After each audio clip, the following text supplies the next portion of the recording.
আলাইকুম এভরিওয়ান, কেমন আছেন সবাই? আমি আপনাদের দোয়ায় অনেক ভালো আছি। এই হচ্ছে আমি বেগুন ভাজতেছি।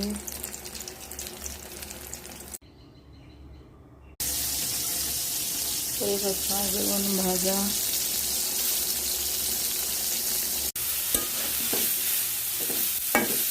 দিয়ে দিচ্ছি পরিমাণ মতো লবণ, একটু আদা, একটু রসুন।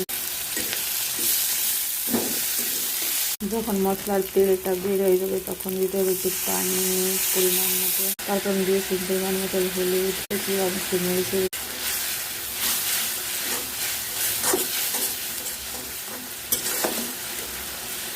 দিয়েছিলাম, একটু জিরার গুঁড়া, বেগুনগুলো সব দিয়ে দিয়েছিলাম। এখন নাড়াচাড়া করতেছি।